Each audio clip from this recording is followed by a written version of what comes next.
Hi, hello, this is Anoop here, and in this video we are going to see how to deploy Google Chrome updates with SCCM, right? Recently, Google made a public post about zero-day bug with Google Chrome browser. So we need to update the browser immediately to the latest version as per Google's documentation here. This okay. So where you can get the MSI of Google Chrome browser, right? The cloud.google.com, and this is the place where you can get the Chrome browser MSI version for desktop PCs, right? Windows PCs.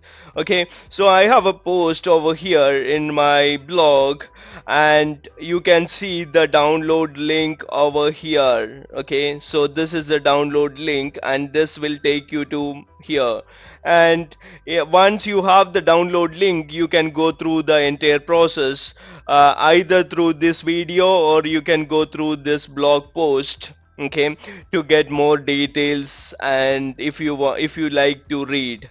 Okay, so let's go through the process in SCCM console now. Let's create an application with the latest version of Chrome. I have already downloaded the MSI from that site, and I have copied that MSI to my source location, package source location, right? And this is my package source location, and I am taking the option, the Windows installer MSI, and clicked on browse button and browse through the MSI and clicking on OK over here. Not OK, open. So click next. It will automatically populate all the properties or attributes which are needed for the deployment, or you can select an option called manual, right, if you want. So manual will give you more options, right, but it will be bit complex for some of the folks. So I normally go with automatic option wherever possible.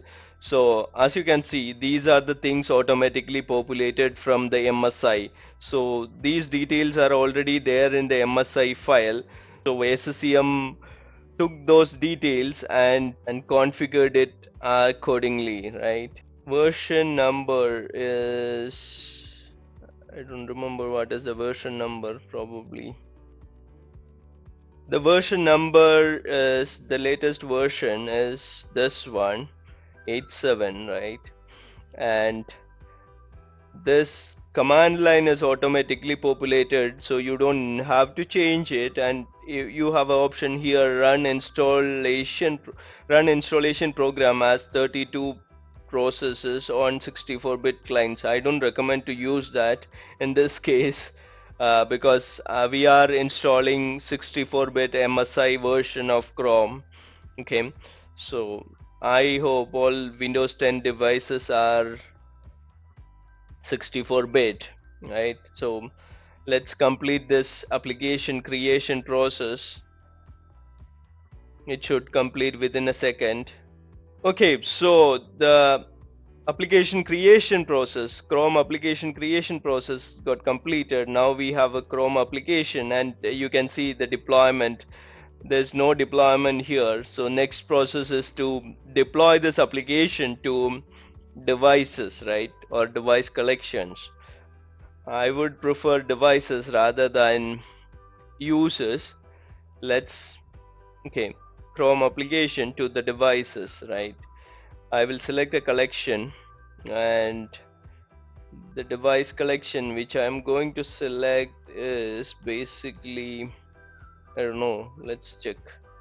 AD sync, I will say AD sync, right? That is the collection which I'm going to use. And in this page you want to add the distribution points, right? You want to add the distribution points over here. If you have a distribution point group, then you can add that. Otherwise, you got an option over here, automatically distribute content for the dependencies. So if there is any dependencies, it will automatically take care, but that is not applicable for Chrome. There is no dependency for the Chrome which I am aware of, right? So let's click next. And this is the software deployment specific settings, right?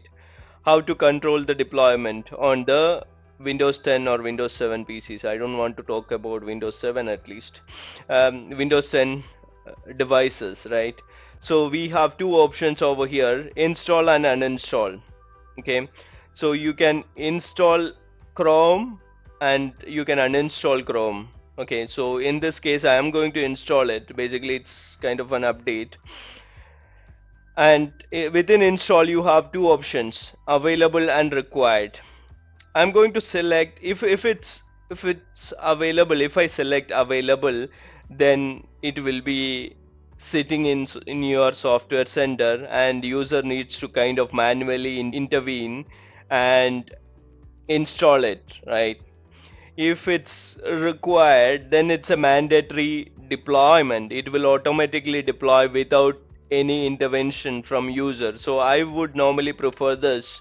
Okay, and when you select required, you will get all these options, right? Sometimes these are useful options, but at the moment I am not going to select any of this is the default settings I am going to go through, right? And the next page, if you click next, it will go to the next page, and in the next page you can see the schedule options. So there are two schedule kind of options, right?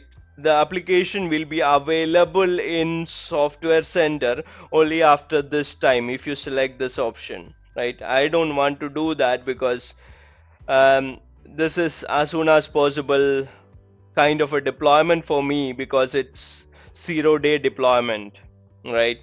So as soon as possible after the available time, right? That is what I'm going to do.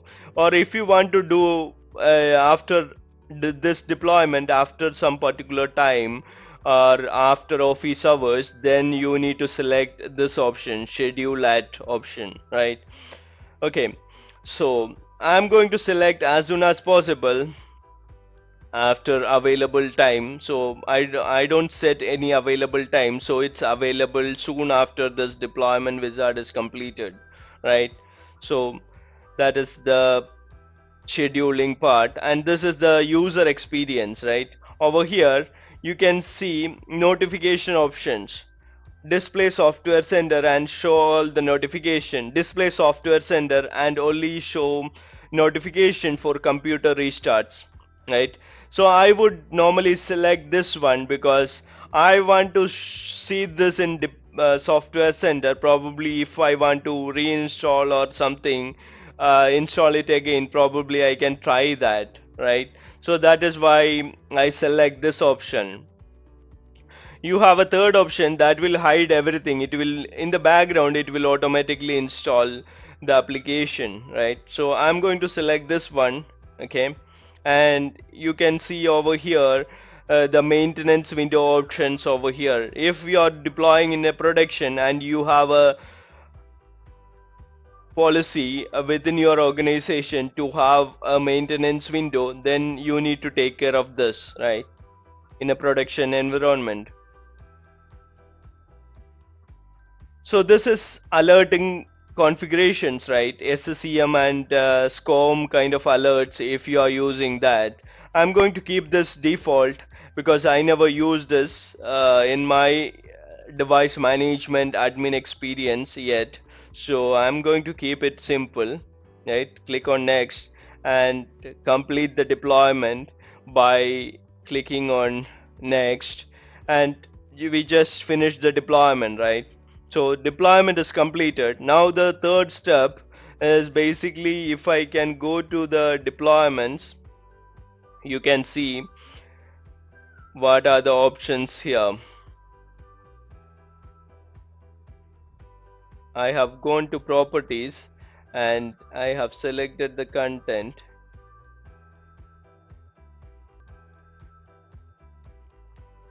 So if I go to the properties of the application, and if I go to the software sender, you have an option to upload the icon, Chrome icon, right? So I'm going to do that in this case, right? going to open MS Paint, right, and copy the Chrome,